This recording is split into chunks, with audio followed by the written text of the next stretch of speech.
We're here to reflect on the glory of one of the greatest F1 seasons. McLaren could have been the laughingstock, the cautionary tale that future team principals tell to their drivers.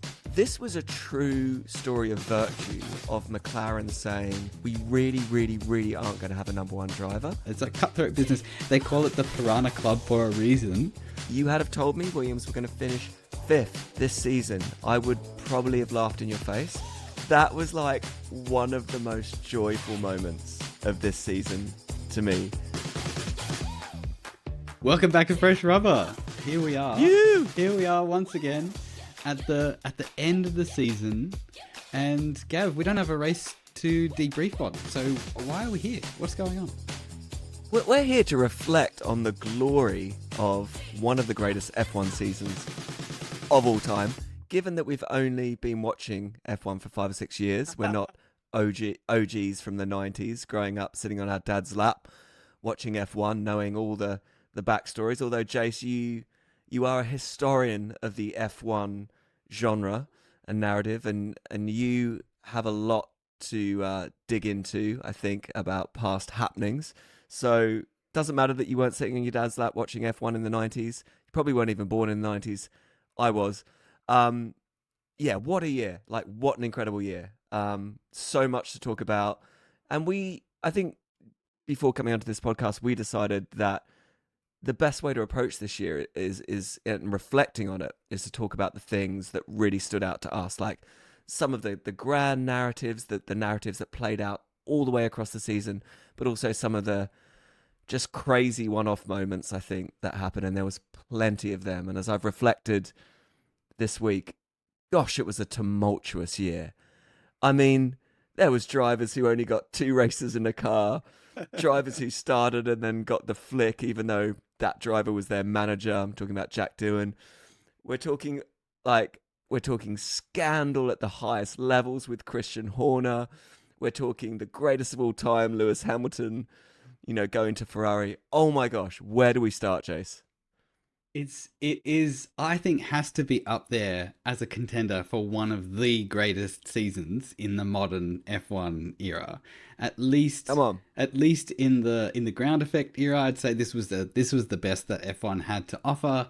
And if I think about the classic seasons, it's got to be up there in the conversation with 2016, with 2010, 2007, 2008. It's got to be up there, because it offered us so much. Little did we know at the start of this season, at the start of the year, Gav, when you and I, so innocent, naive, youngsters going down to Melbourne to go and watch some cars zoom around a track really fast. And we thought this was just such an experience to be a part of. Little did we know what we had in store in front of us, with the title really coming down to the last part of the last race of the season, with 3 bona fide title contenders separated by the merest of margins, and with each of them having their own narrative arc throughout the season, with failures, with comebacks, with glory at times, and their fortunes ebbing and flowing throughout the different parts of the season. Yeah, that's right. We didn't know. We didn't know how good it was going to be. And maybe if you think back to Melbourne, with the chaos that the rain threw up there, and with the stories of each of those drivers, with Piastri spinning off on the grass, with Norris spinning off but still being able to hold on and hold a fast charging Max Verstappen behind him to finish P2, if you remember on that day, maybe that was a sign of things to come as we look forward into the season. I struggle to think of exactly where to start, other than what an amazing season we had. And maybe how about this? Try this on for size. We've had a week with our brand new world champion. How is it feeling? Is it sitting well? Does it sort of feel like we're in the groove? This is the right place? Does it feel like, that was the right outcome to an amazing season? I'm guessing yes, Gav, but, sometimes you get what you want and it's not quite right. So I put it to you: is it feeling good? You know, 1 week Well, on. it's just such a good question because I think anyone who's been following F1 for a while remembers 2021 and remembers essentially. I don't think you can argue against the fact that Lewis was robbed of his eighth world title in 2021 because Michael Massey um, made a decision not to fully unlap the cars, and it just felt so brutal. Lewis leading, clean ahead, and there was just so much trauma for F1 fans, particularly if you're a Lewis fan in that moment. And this season kind of threatened similar drama, and I'm seeing echoes on social media of like kind of maybe a more drawn out drama, and that revolves really around McLaren and whether they were fair to both their drivers. Obviously, their whole thesis, Zach's whole thesis in running this team, was that each driver would get equal opportunity all the way through. And I think that's been a bit of a problem for McLaren because, and it really divides people on fan lines. If you're a Lando fan, you're like, there's no problem with that. Absolutely no problem at all. Like, yeah, that's totally fine. Like, it's totally fine that, like, because my guy won. But if you're an Oscar fan, I think right now you're feeling pretty hard done by. And I'm speaking specifically to one race where Lando was ahead. Do you remember which race this was, by the way? I've You're completely talking about forgotten what Monza. race this was. It Monza? Lando was ahead. Piastri was getting threatened behind by, I think, Leclerc. And Lando was asked by his race engineer, would you mind if Oscar hits first? Lando said, yes, if it's going to help him, but as long as it doesn't undercut me.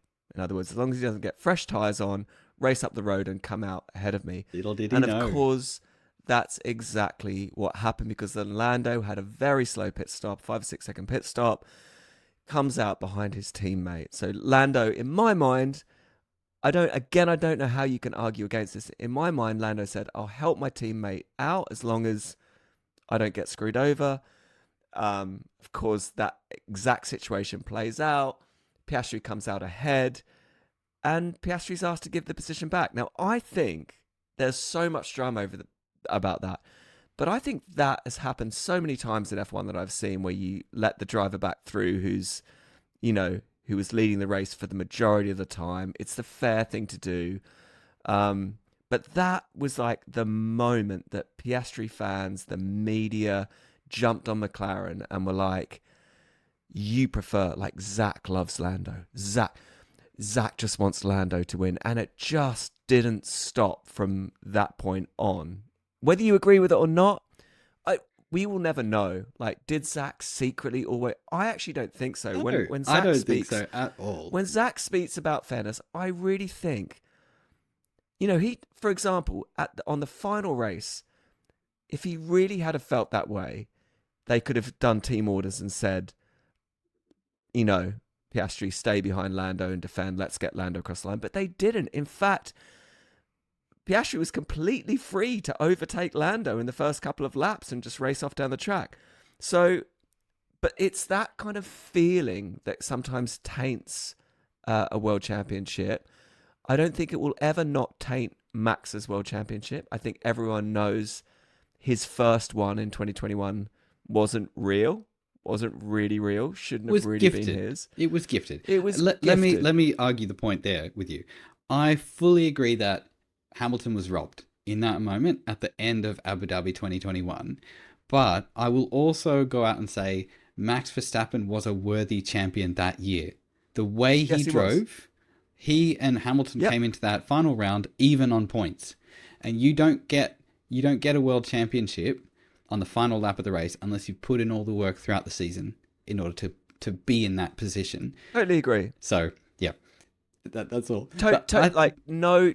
No disagreement. This was the beginning of Max's dominance arc and the end of Lewis's.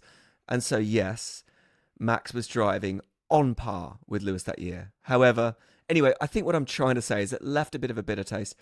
I don't think it's quite like that this year, but I think if you're a Piastri fan, you're probably feeling like your guy was a bit robbed. The counter argument to that is that Piastri had an incredible, dominant first half of the season and then kind of lost it, put it in the wall twice in the final 6 races. Lost his ability to get the most out of the car as Lando in the second half, or kind of third of the season, really got to grips with his car, whether that was through working with his engineers more closely, whether it was a head game thing, I think it was probably both, whether it was fighting his demons. So, look, that's the only thing about this season that I can say has that feeling of like, oh, it's a shame it was like that. But I think, like we said on last week's podcast, this was a true story of virtue of McLaren saying, we really, really, really aren't going to have a number one driver. We believe that both our drivers are incredible and we're going to let them race. And it nearly, within 2 points, because Lando only beat Max by 2 points. It came down to 2 points of that whole theory of we don't have a lead driver completely going down in the history books as the worst decision. You win the constructors and you lose the drivers. So, but that's what made this year thrilling, I think, was, and look, Max is still the best driver on the grid. Everyone knows that. I was looking at the stats before. Max won the average finishing position statistically. So Max, at the end of the year, his finishing position was 3.67. And behind him was Piastri at 4.21 and Norris at 4.29. So actually, if you did it kind of like proportional representation in voting, like, how they have the states and the caucuses and everything, Max kind of won. That shows Max's dominance. So yeah, very, very interesting. Yeah, I think it's a curiosity that philosophy could have failed. It could have been, McLaren could have been the laughing stock of the F1 paddock, and they could have been the cautionary tale that future team principals tell to their drivers. Yeah, watch out, because if we make you guys equal, then we'll end up as just like McLaren, where they won the constructors and lost the drivers. Yeah, and I think in McLaren's, if you try and be in their shoes, they are kind of unable to win. They're sort of doomed either way, because the two fandoms, Piastri and Norris, no matter what happens, they'll feel like they've been unfairly treated, even if they have been perfectly fairly treated. There's a sort of an impossible game here. And then the 75 years of history of F1, of having a dominant driver as your lead driver and everyone else falls into line behind that as being the way you win. It's a cutthroat business. They call it the Piranha Club for a reason. That would indicate that novel ideas like this probably aren't going to win. And I agree. I think Zach is, he says what he thinks and he really means it. And it just isn't helped perhaps by the fact that Piastri didn't win and he didn't even finish second. But here comes barbecue guy Zach Brown. He comes along with his big bear hug, comes along at the end and tries to all rah-rah Oscar Piastri on the team radio and talk about how amazing the season was and thank him and talk about how good next year's going to be. And it just seems very tone deaf of Zach. Yeah. But I think it's very true to Zach. It is who he says he is. He really does think that way. And it's this grand experiment almost to see if a new wholesome team concept can work. And yeah, fascinating to see what happens next year if success doesn't come easily to McLaren. Maybe if that's the case, they won't have such a problem on their hands. But as it is in 2025, they had two very evenly matched drivers who had different skill sets and could therefore succeed in different ways at different times of the season. But that philosophy, it really was put to the test, especially at that point in the season. And I'm glad you mentioned Monza, because that actually came straight after the Dutch Grand Prix, where Norris had his engine failure where he was coming second Yeah. and he was closing up on Piastri, and we were thinking, oh, is he going to be able to catch? But actually he had an engine failure and he had his head in his hands. He was crying by the side of the track. It was such an iconic moment where you would you feel the loss for the guy. You think he's trying his hardest to do this difficult thing, and the machinery let him down. It's one of the unfair things in motorsports. Sometimes your best isn't good enough because of the machinery. And then the race after that is the Italian Grand Prix at Monza. That's where this thing happens between them with the allowing Norris to come back, and Piastri might have felt unfairly treated. The very next race was Baku. And that was the race where it all started to come undone for Piastri. Yeah, that's He crashed really in qualifying. interesting. He crashed in the race. He didn't score any points. And the wheels just seemed to come off. From that point forward, Piastri was on the back foot mentally. He wasn't anywhere near as fast as his teammate. The form started to shift to the other side of the garage.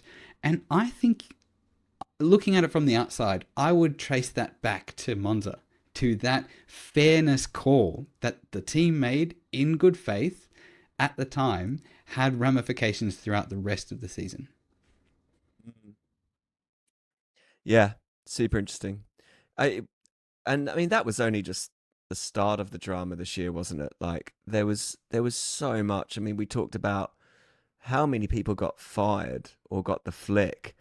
Um, I'd forgotten that. I mean, Christian Horner will. I think we have to give a little bit of time to that. We talked a lot about that throughout the year, but Ollie Oakes just suddenly, team principal for Alpine, just mysteriously just vanishing after Imola. That was weird. Um, and I can't help but think that was something to do with Colapinto replacing Doohan, because that was at exactly the same time. Maybe he was like fighting for Doohan, and yeah, who knows? But like there was that. Um, there was Liam Lawson, like we said, only given 2 races in the Red Bull before he was replaced by Yuki. And gosh, like that was just kind of that was like, I think, a point where we were talking, Jace, about is Red Bull falling apart? And I think you felt quite strongly at the time that this was the beginning of the end for Red Bull. Interesting to know what you think now. Was it as, was actually getting rid of Christian and bringing in Laurent Max into the fold, who seems to be, to me, a gentle, respectful, intelligent team principal, was actually getting rid of Christian, purging that toxicity from the team? Was that the best thing that could have happened to Red Bull? And does that set them up? They've got a big year next year. It's the first time they're going to attempt to make their own power unit. But look, as soon as Laurent came along, Max started performing better. So in the same way that you talk about Piastri kind of going downhill after the kind of the stuff within the team happening, did Max almost just suddenly feel much more comfortable? Did he feel like he wasn't thinking about his dad hating Christian Horner and Marco hating Christian Horner and the power struggles and the sexting and being asked every race? Like, did almost Laurent coming in just purify, clean the slate, and allow Max to settle into being dominant Max? I don't know. Just a thought. I wonder also, how there was the uncertainty about Mercedes, about could he move to Mercedes? Yeah. And George Russell's contract was finalized around the time of the US Grand Prix. And it was about that time that Max really switched into a new gear, and he just dominated for the rest of the season, with a few exceptions, with Norris coming along. I wonder if so Max, he's an interesting character, because I think in a way similar to Piastri, he just has this very straightforward approach of, let's just go on and do the thing. I'm going to do the amazing thing that I'm really good at, get out of the way. I'm not really interested in media, not interested in speculation. He kind of presents himself as being kind of this steadfast person. But we all know, or at least I think you and I know, that he can have moments where his emotions get the better of him. and he allows them to drive literally in some cases his car, like in Spain when he hit into the side of George Russell just because he was a bit grumpy at the time by needing to let him pass. And so with Max, I don't know. I think he would say that all this stuff, all this noise around the team principal position, around Newey leaving the team, around the movement of the second driver, of all those things, they don't mean anything to him. He would say, that's all just noise. I just get in the car and drive as fast as I can. And by the way, I'm pretty good at doing that. But I think if you were to peel the layers back, you probably would find that his performance has some connection to the stability of things around him, the stability of the sort of the whole package. And I know we're kind of reflecting now, but when I think about next year, I think one of the things that he will have to contend with is the change of role with his race engineer, with GP Giampiero Lambiase going off to another role, Helmut Marko leaving Red Bull, the different power unit and all the different aero, the whole regulation change that we're having in 2026 and the lack of Adrian Newey. So next year actually is symbolic of all the change all coming at the same time. And you've got to think Max, as steadfast as he is and as sort of committed to performance, he is going to be thrown. He's going to be thrown in a really big way. So that's going to be an interesting thing for us to track. I guess that's a future, a future topic for us to come back to. But thinking of this year, I don't know. I looked at I looked at some stat which said that he nearly scored as many points in the second half of this year as he did in his 2023 season, where he won all but 3 races the entire season long. So it's just absurd to think about what Max can do given us half of a sniff of a chance. And he's kind of, in a way, he's redefined this year what it means to be a title contender. It used to be that 100 points behind, you're mathematically still in the race, but everyone knows that you're kind of out of it.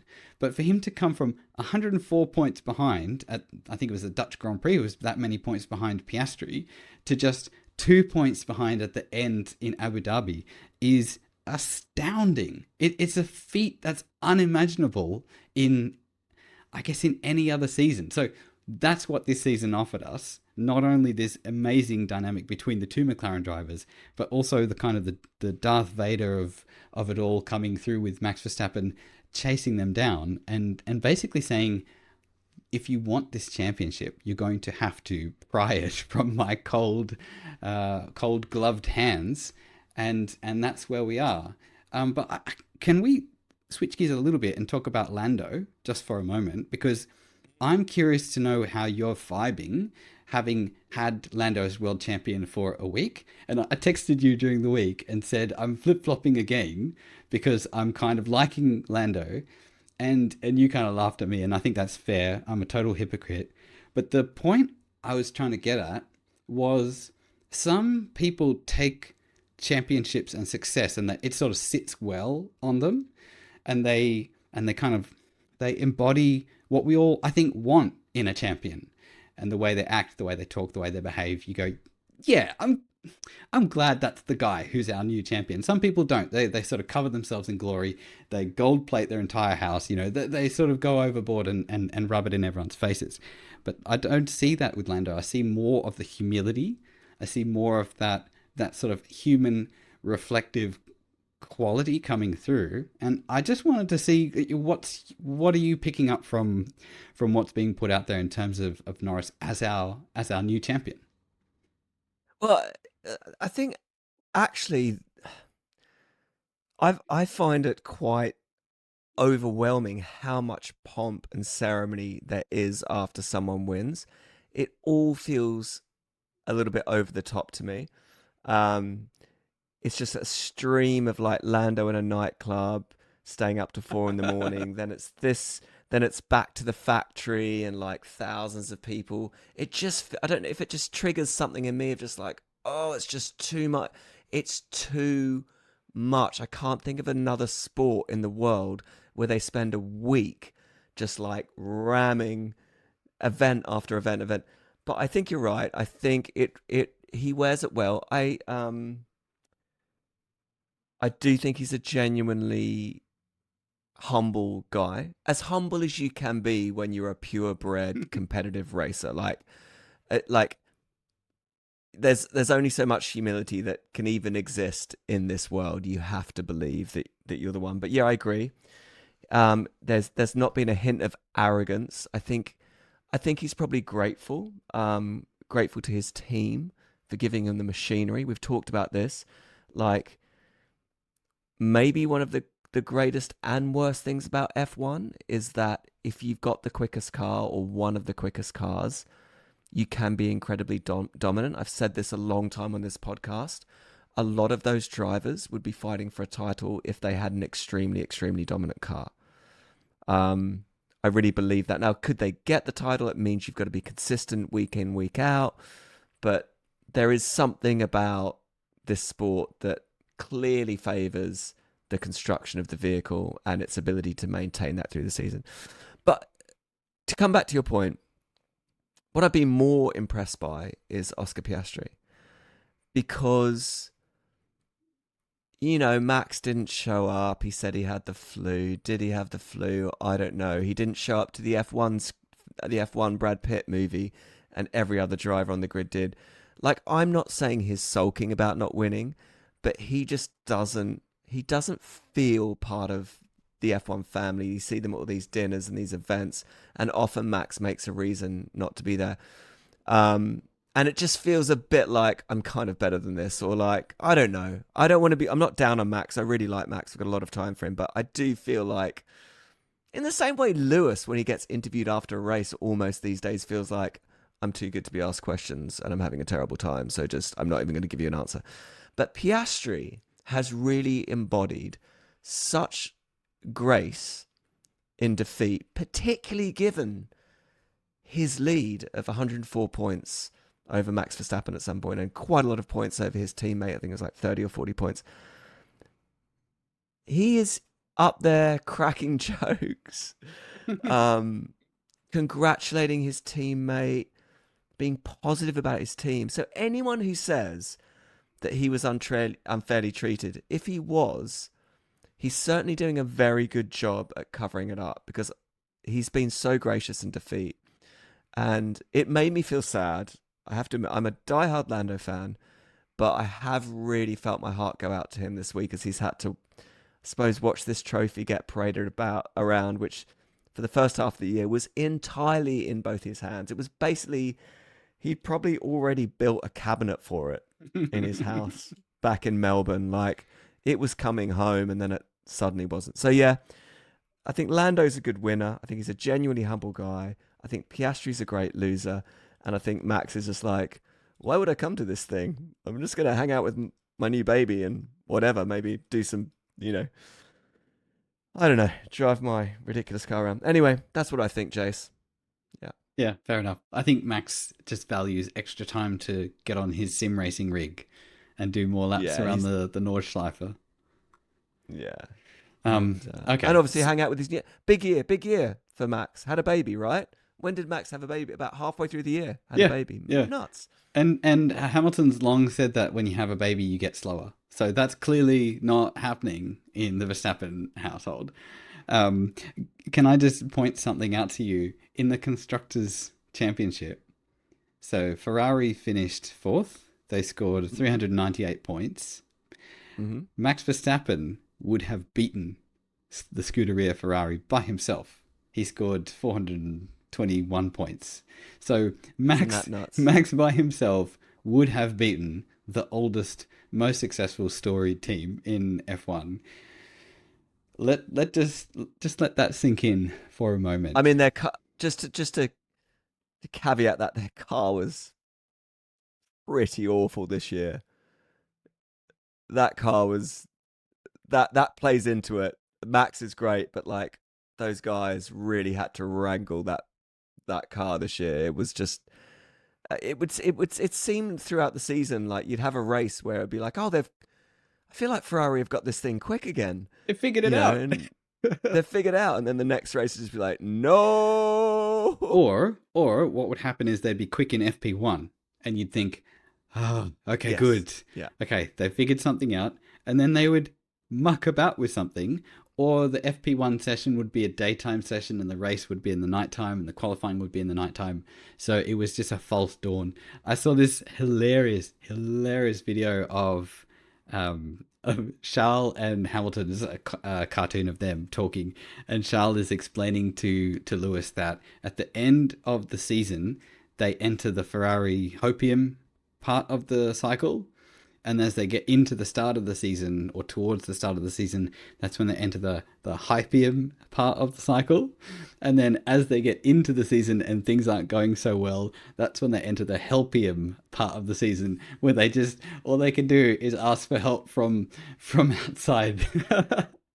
Hilarious. And this is... I sent you that GIF today, didn't I? Or not GIF, image today, of like, let me just describe it to you listeners.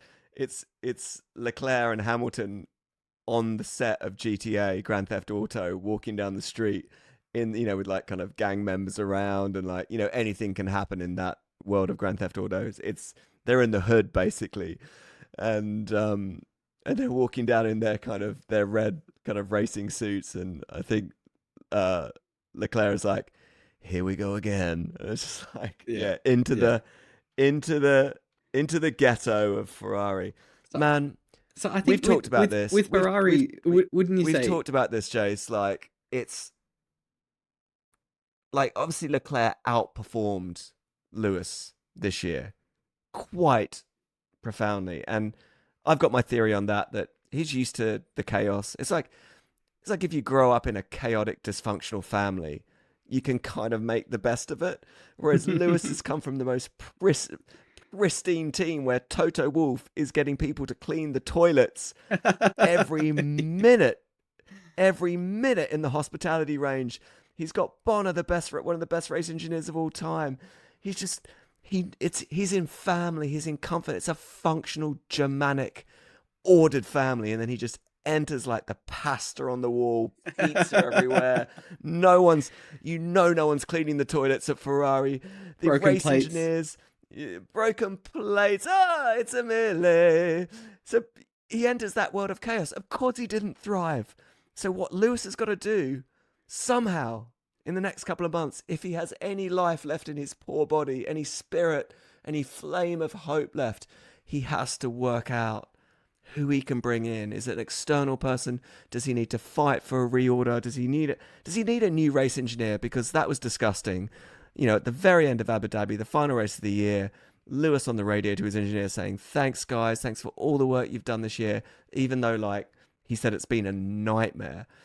Thanks for all the work you've done, like gonna keep pushing, looking forward to next year, whatever. And then they don't even respond to him. They're like, he's like, did you hear me? Did you get that message? Did you? And they're like, oh yeah, sorry, we were just talking.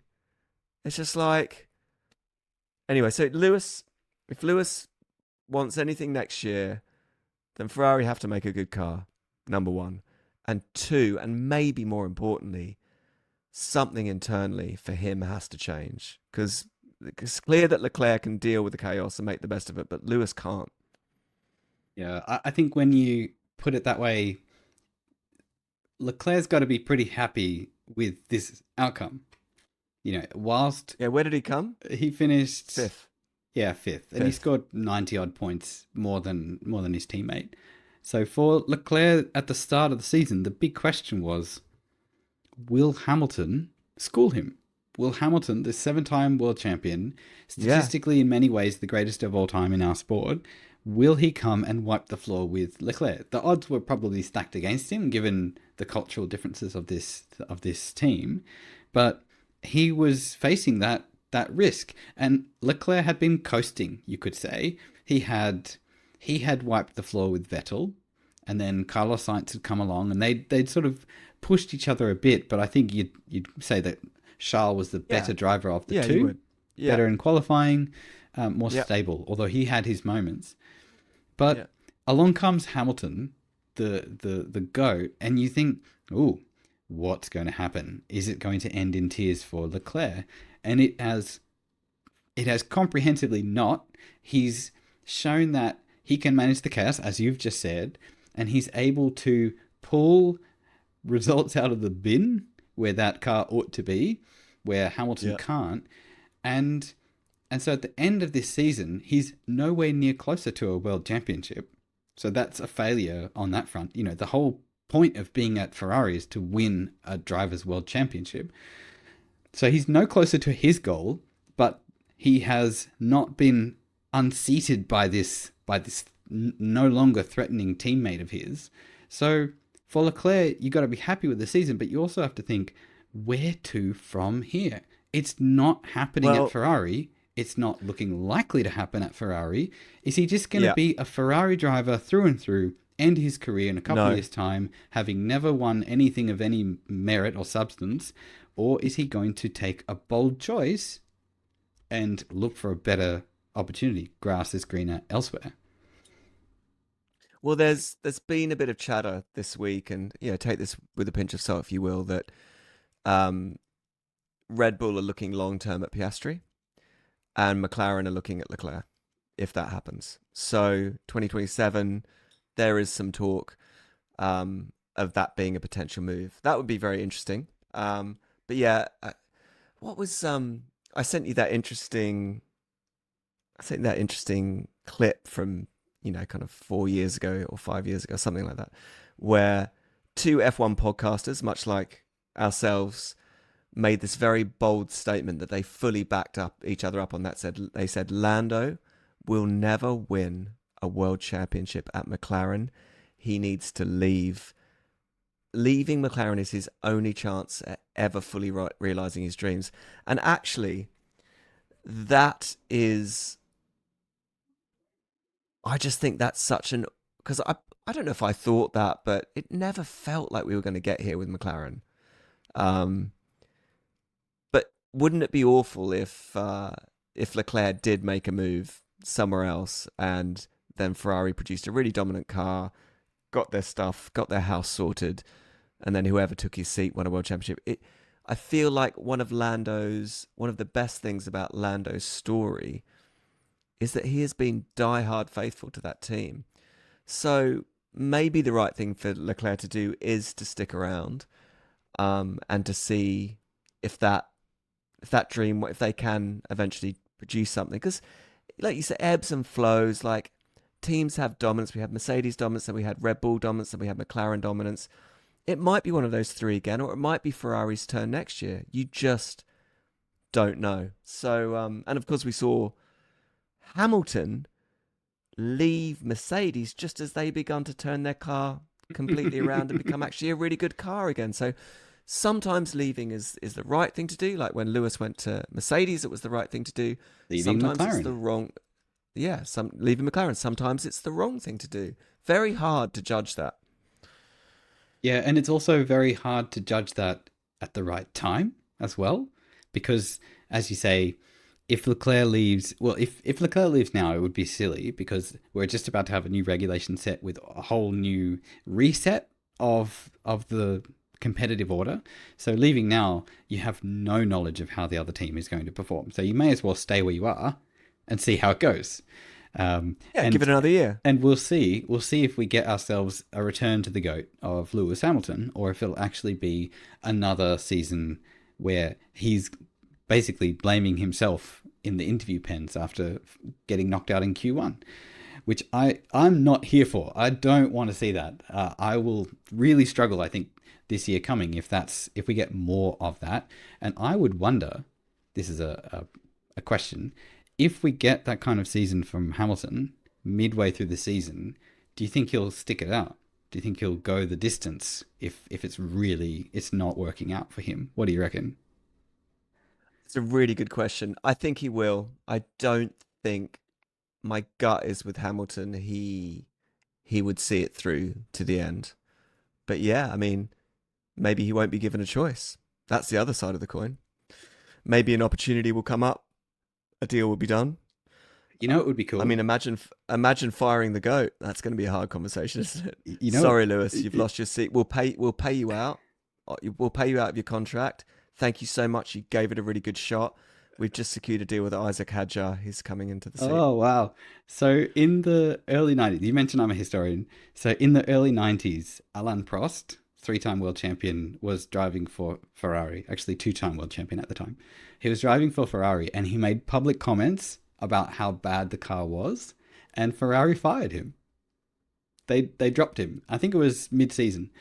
And so he just finished the 1991 season or 92 season out of F1. He came back with Williams in the following season and he won the championship. So Wow. just imagine, considering the growth that Williams has had recently, imagine if history repeats itself. Hamilton talks smack about Ferrari's car. They let him go. He comes back, replaces Carlos Sainz or Alex Albon at Williams, and Williams comes through and wins the championship in 2027. That would be the most goated arc of all time. And with James Vowles, Yeah, the new team principal, schooled in Toto's house of Germanic, I don't know what word I want to use, finery, is leading Williams to a really good place. Yeah. Now, do they have the money to it? Do they have the money behind them to get there? I think finishing fifth in the Constructors' Championship, if you had have told me Williams were going to finish fifth this season, I would probably have laughed in your face. He has done it. I've always felt Alex is a great driver. He's not perfect, but he's a solid driver. Carlos Sainz had a shaky first half, but unlike Lewis, got to grips with his new team, got to grips with his engineers, got to grips with his side of the garage, got to grips with that car. I'm pumped for Williams. I'm just like, well, I mean, they had some miserable years over the last 3 or 4 years. I'm so pumped for them. Yeah, but new cars next year, Jace. Very, very excited to. I mean, I just can't imagine what these cars are going to be like. DRS is gone, dude. Yeah, DRS is gone. Veil DRS. And I think also Veil. We're gonna have wings. We're gonna have wings that move. We've had wings for a while, mate. We've had wings for a while. Don't worry. Yeah, I think it's. I think you've just missed what I said. Wings that That's move. replacing. Yeah. Have you the active aero? Yeah, I know. The movable front and rear wings. I'm with you in that I find it unfathomable. I don't really know what to expect when the cars roll out on track next year. So I'm going to hold my judgment until then. But I think what we can say is it is a farewell to DRS, something that's been in the sport for about 14 years and something that's led to the mass proliferation of overtakes per event. That used to be that you could measure the overtakes in a Grand Prix on one hand sometimes, but these days with DRS assisted passing, the number of overtakes in a single Grand Prix could be measured in the 3 digits. So DRS is gone with some kind of interesting replacement. I, for one, am not going to miss it. I think DRS had its role, but I think it was too dominant in the makeup of a race and who won and who lost and how it unfolded and the number of DRS trains that we experienced in the last few years. What are your thoughts around DRS? Do you think are you going to miss it at all, or are you sort of a diehard DRS guy who wants it to stick around no matter what? Well, the irony of what you're saying is that DRS was. I'm agreeing with you, by the way. This is not me coming back at you. The irony of what you're saying is that actually DRS was brought in to create more overtaking opportunities, to make racing less boring, and instead, instead it created a lot of DRS trains that were unbreakable. So what's a DRS train? I said it, but I didn't define it. Can you explain that for us? The DRS train is when everyone gets the extra 20 kilometers per hour or 18 kilometers per hour. Because they're sitting within 1 second of the car behind them, so they get to open their rear wing and get a bit of a boost, get a bit of a, So no one gets the advantage. So no one gets the advantage in that. So it's kind of like, it's just the great equalizer in that sense. But on the flip side, it does, I think it does create some exciting opportunities, like the maths of getting within 1 second of a car, within the detection zone, at a point in the track where you can then deploy it, becomes very cat and mouse. I think some of the cat and mouse of backing up into the driver behind you and giving them DRS to stop the car that you're really scared about in P3 getting you. There's some pros and cons to DRS, but like I said, so for those who don't know, there's active aero coming in, so we're losing that. The button that you press that flaps open the back wing, and we're actually getting front and rear wings that are going to move and create less downforce. So is it just kind of another way of achieving kind of a DRS effect? I don't know the full detail, and I think we'll have to wait and see how it actually looks on track. But active aero is interesting. Engines, the V6s that are 50% electric now and 50% petrol will be interesting. They'll be using a lot more electrical harvesting. It'll be a bit like getting picked up from the airport in a hybrid. It's going to feel super, super different. At the moment, I think it's 70, 30, 70 petrol, 30 electric. So a lot of people very upset about the fact the cars aren't going to sound as good. But I think what we can say about this year's cars is they were kind of just too big and too lumbersome. Like this year's cars, just looking at some stats, are going to be shorter, thinner. The wheels are going to be thinner. They're going to be more agile, and they're going to have a lot less downforce. And what that means is that is like what made McLaren dominant this year was that they really mastered the downforce. So in the corners, they could really, really put pressure on the team ahead. They could really make up ground, or they could kind of run away with it with this incredible downforce.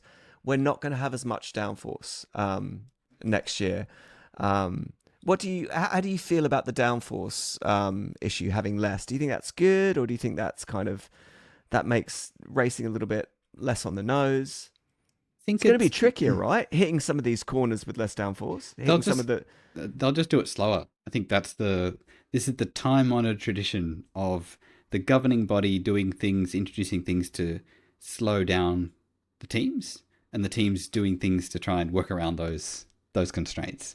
So, things like in the late 90s, they introduced slick tires with grooves in them. They had little channels cut out of the tires to have less grip, so that when they were going around corners, they couldn't rely so much on the tires gripping the tarmac. And, so that's one example of where a new rule comes in order to slow the teams down to have less grip to work with. And so it's just a cyclical thing. I think it's good, bad. It's one of those mixed bag things where, because they've got less grip, they have to work harder at getting the lap time. It's more of a challenge for both team and driver to be able to pull out a great lap time. So you'll probably see in the start of the next season, or at least a good chunk of the season, some pretty wild differences in qualifying pace.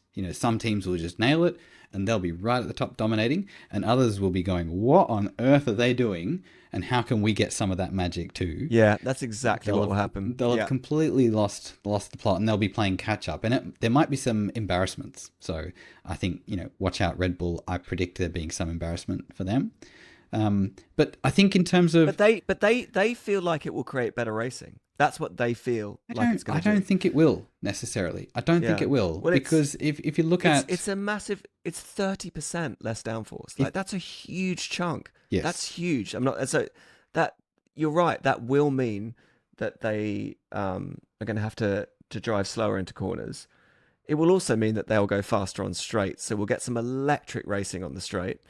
But you're absolutely right, Jace, when you say, I think it's something worth just kind of hovering over for a second, that what we're going to see next year, which is the joy of a new set of regulations, whether you like the car or not, the new design of the car or not, is someone's going to nail it quite early on, and then everyone else is going to be scrambling to work out what they're doing. And I think that's quite a fun scramble to observe, don't you? I so do. And you'll see it change from race to race, because there'll be some obvious thing that someone's done, and the rest of the teams will think, wow, okay, so we got to work out what that is and why it works for that team and how we can steal it quickly and put it into place in ours. So are you saying that there'll be a lot of people hovering around cars, looking at other people's cars? I love that. There was when a one... driver's just like kind of standing there, like Lewis standing, looking at the McLaren, going, "What have they done?" Fully. Or Adrian Newey just sort of X-raying the car with his eyes. There was a famous McLaren invention where they came up with a third pedal. So there's two pedals in every F1 car. There's a go fast pedal, and then there's a go faster pedal that actually slows you down, because you need to go through the corners in order to go fast. But McLaren had added a third pedal. This is when David Coulthard was driving, and they had the third pedal was an extra brake, but on one side of the car, and they configured it differently for each track. And so no one understood why McLaren were able to go so fast around the circuits, and it was only because a photographer stuck his camera into the cockpit and photographed the footwell that people realized what was going on, that there was actually a third pedal. And so that got banned pretty quickly too. So there's going to be this kind of innovation. It's going to be a hotbed of trying stuff to see if it works. And there's not a lot of testing time available. They just have to hit the track and see what the results are and then learn and adapt quickly. And I love that aspect of it. In terms of the racing, again, it's a good bad thing because they'll have less grip. If you remember the circuits this year when they had less grip, like Vegas, for instance, or when it was wet. When it's wet, it's kind of the equivalent of losing 30 points of downforce. You have all this water to deal with. You can see the drivers are very tentative and they make moves less aggressively unless they're Max Verstappen, who's able to handle those conditions somehow better than the rest. But it does also mean if you couple that with this difference in car design outcome, some of them will get it and some of them won't. So there'll be a bigger speed difference between the cars. So we will see more passes. It'll be like more passes, less passes at the same time. It's pretty cool. I like it. Although part of me also will miss the closeness of this season. You know, when you have qualifying sessions where the top 10 are separated by 2/10. That is a kind of level of competitiveness that forces perfection. It's a great forcing function. And there are reasons why there were times this year where Leclerc qualified 10th. You know, Leclerc is a qualifying driver. It's one of his great skills. And he was able to get to Q3, but he couldn't go any further. You know, he was only able to pull a P10 out of that session. And so it's just that kind of pressure cooker of the closeness of the teams being so matched competitively that I think I will miss from this season. Reflecting on some of your greatest moments of this season or funniest moments, things that you... So like, let's get out of the macro, the big narratives, some of the quirkier, funnier, weirder things. Anything spring to mind that you particularly enjoyed or found interesting? Interesting one. I'll kick off. Nico Hülkenberg. Yeah. Nico Hülkenberg. Yeah. That was like one of the most joyful moments of this season to me. 239 starts and his first podium. Was that the British Grand Prix? No, that was... Yeah, British Grand Prix. Yes, it was. It was the British Grand Prix. Didn't know where to put his helmet in the cool down room. Like, just... Like, come on. Like, that's... Might be the only podium the guy ever gets in his life. But there you go. Yep. And he will have still achieved that thing. You know, you might only ever do it once, but he can say he did it. You know, I think, you know, Martin Brundle... Well, dude, imagine being an F1 driver and never have ever stood up there getting sprayed with champagne. Yeah. Like, forget coming third or whatever. Like, standing up there looking down on thousands of people who've spilled onto the track, holding just holding your trophy up, spraying your mates or enemies or whatever with champagne. Like, every F1 driver deserves that moment once, right? You've worked so hard. You deserve to have that moment. Anyway, I thought that was good. The other one that I thought was funny was the Canadian Grand Prix and Lewis Hamilton hitting a gopher. I thought that was one of the more comedic, because obviously I think he's vegan, like very, very into animal rights, all very, and I'm not taking the mick out of that. I think absolutely right. But I think he had an awful race, and how did he do? No, actually, he did he have an awful race? I can't remember, but he hit a gopher. That was just kind of like that was black. If you're a fan of black comedy, that was kind of black comedy, and he looked genuinely like he was going to cry afterwards. He finished He's got a heart, sixth soft heart. in the He Canadian finished Grand sixth, Prix. did he? Finished sixth. Yeah. Yeah. Yeah, interesting. I'm struggling to think of a funny moment, so I'll think of a not so funny but frustrating moment, which was watching the absolute sham of the Monaco Grand Prix this year. It Yes. was Yeah. Well, that is funny. This is more. This is black comedy. Go on. it Tell us. was Tell us. it was so bad it was funny. What happened was the FIA imposed a minimum two-stop race for the Monaco Grand Prix, just to see if it would work, just to see if it would lead to Makes better sense racing. on paper. It makes sense. Look, it worked for the Qatar Grand Prix in 2023 when they set it up so that you must stop twice, and it meant that every lap was a qualifying lap. But what it resulted in this year in Monaco was that because you had to stop twice, you had that slow time when you'd be going through the pit lane and everyone else is going by fast.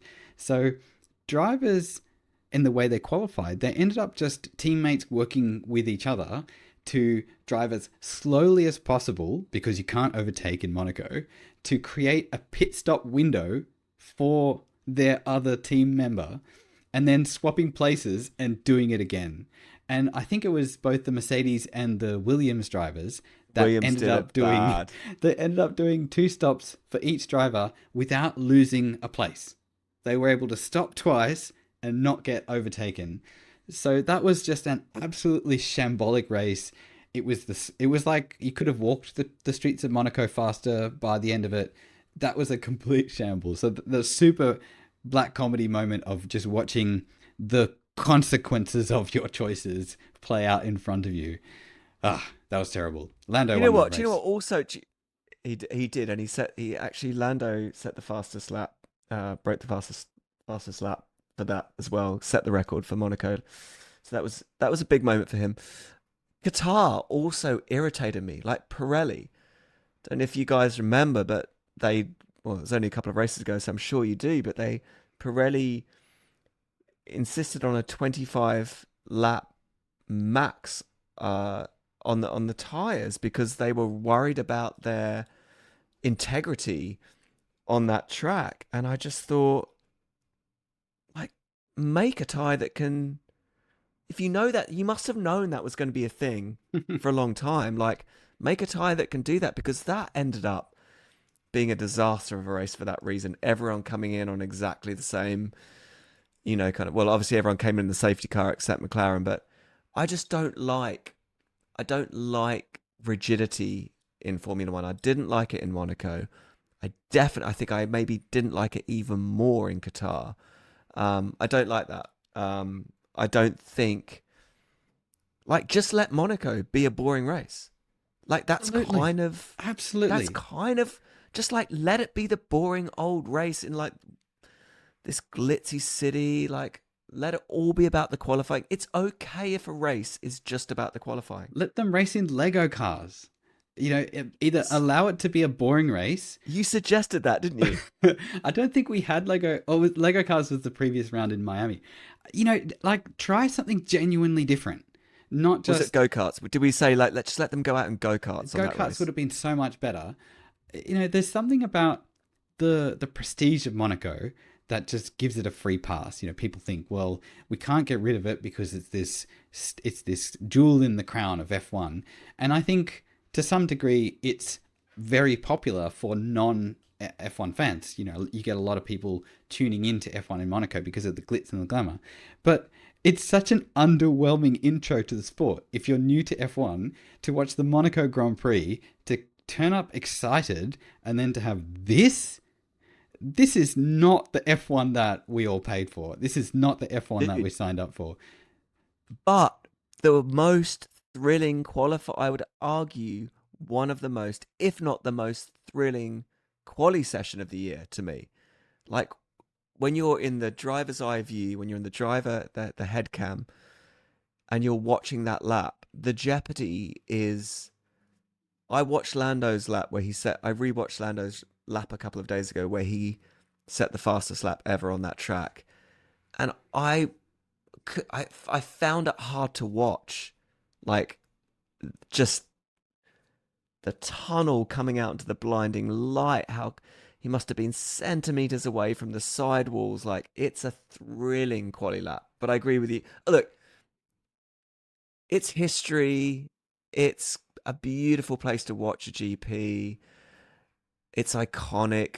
I'd be really sad to see it go. And I'm the kind of F1 fan who actually doesn't even mind a boring race. So Yeah. I don't know. Yeah. Okay. I don't Well, know. let it be a boring race, or do something genuinely different, not just a tire. Interestingly, do something. Yeah, do something like open up the bit of the track. Wasn't there another bit of the track at Monaco that they used to include that they've taken away now? Didn't they do that one year where they had a bit? They extended a little bit, made it kind of like Maybe. yeah. Don't know. Google it, but I think the track layout changed a little bit. But interesting next year, 24 races again. Drivers. Do we think 24 races is too much? It's not for us as fans. We could watch 50 races, but it feels like it's a lot. And I think we saw that this year, that actually upping it to 24 races really does take its toll on the team. I know that it takes its toll logistically as well and financially on the team, getting everything organized and moved around the globe for these races. But 24 races again, and only one change this year in terms of what's fallen off and what's come on. I think Madrid replaces Imola. Imola. Is that right? Yep. Yeah. Madrid replaces Imola. And we're going to have 22 people on the grid, mate. We're going to have... And it's a return... I don't really care about Perez, but we're going to have Bottas. Look, I think Perez... This year, if we think back to the 2 years prior, Perez the whole time was saying, it's the car, it's not the driver. I'm a good driver. This car is weird. I can't quite make it work. Yeah. And it turns out it was. And it turns out it was.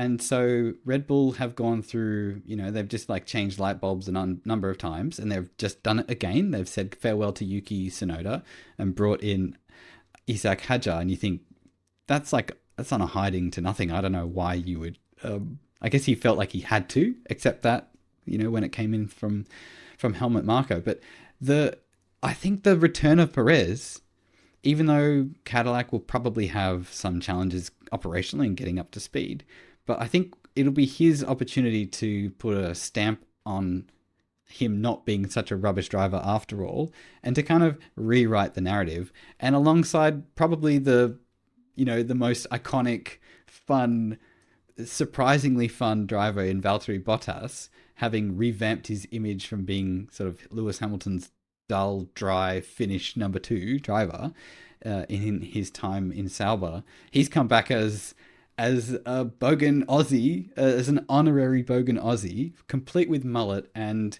could not give a toss attitude. So it's gonna be epic, those two alongside each other. I mean, they're chalk and cheese. You have to admit that they're not going to necessarily vibe, but I think they've got the caliber to might vibe. Maybe they will. Let's find out. I think they might not take each other too seriously. Like, I think the car's probably going to be a tractor, to be honest. It's Cadillac's first year in F1. Look, who knows? Cadillac might come out, and can you imagine Bottas winning his first world championship in a dominant Cadillac? Can you imagine the American fan base if Cadillac win? It would be nuts. But the likelihood is they probably won't be particularly competitive. And I just feel like they might just not take themselves too seriously and just have fun. A bit like, I think Alonso doesn't take it too... I mean, he's still a fierce racer, but he jokes around and he's sarcastic. He plays the devil. He plays the Joker in the pack a lot, loves messing up other people's races. I wonder if we're just going to see a bit of that from them. But I will say this, Jace, my last thing on this is, it will be fascinating to see between Perez and Bottas, the two number 2 drivers. Perez number 2 to Max, Bottas number 2 to Hamilton. Always been number 2 drivers. It'd be fascinating to see if one of them just absolutely thrashes the other one, or whether they're about the same. Like, what's your prediction? Like, if you had to think about Bottas and Perez, like, let's put this prediction in now. Who's going to be dominant? Okay. I think Perez has had a year on the sidelines, and Bottas has been the reserve driver in Mercedes. So he's been in the team that's been the closest to the top, aside from McLaren. So I think my money's on Bottas. He's got all the operating knowledge of a current highly competitive team, and he's had those years of experience there. I think it's going to be Bottas. Oh, what about you? What do you think? I think I'm with you. I want it to be Bottas. I want it to be him. But like we talked about last episode, I'm not marrying any driver this year. I'm not getting caught up in any drama. I literally was physically nauseous. Where's my stopwatch? Final racing. I want to time how long this lasts. What's that? Your your emotional detachment. Let's see how long it lasts. Oh, sorry. Yeah, I see what you're saying now. You don't trust me to be able to detach. Oh, no. Jason, but equally, I'm detaching. I'm just going to enjoy a season. We're going to talk about it all year, right? We're going to be here on Fresh Rubber talking about it every week, and I'm just going to enjoy it for what it is. Okay, I guess because it hurt too much. Easy rests the crown. When you've won the championship, it's easy to be magnanimous, right? I think equally, Gav, you can have a stopwatch to measure how long I remain dedicated to any one driver. Maybe Antonelli is the exception to that. I think I'm ride or die for Antonelli. No, and I think you're a Piastri fan. I think you're an Antonelli fan. I think you're a Lewis fan, and I think you're beginning to get a soft spot for Lando. So look, between those drivers, I think you have a fairly good chance of being a happy guy at the end of next year. Like I said in the last podcast, I've really loved seeing someone new win the driving championship. We had Lewis, we had Max dominant. We've got a new champion. It refreshes the sport. It gives hope to other drivers lower down the field that actually it isn't just Lewis and Max. It's like there's chances for everyone. And so I really hope someone else wins it next year. And I guess we'll just have to see. Yep, I reckon it's likely. I think we've got a really good chance of these good times rolling on, and for us to not return to the bad old days of the two top dominant teams running away with everything. And I'm all for it. Well, mate, this has been a blast. Walking down memory lane, thinking about the 2025 season. I think I feel cleansed. I feel ready to move on and start thinking about the future and what 2026 holds. And I'm looking forward to delving into that with you as more facts come to light and as the news comes in the new year and the new season. Can't wait, mate. We are going to be here every race next year, talking about everything that we think we know about, that we don't know about, getting excited, getting upset, and but we'll be we'll drop in between now and then, and maybe do some kind of specialist podcasts on things that we're interested in, like Jay says, track the news. So keep us in your bookmarks. We will be back very soon. Have a good one, everyone. Merry Christmas all. Ciao for now.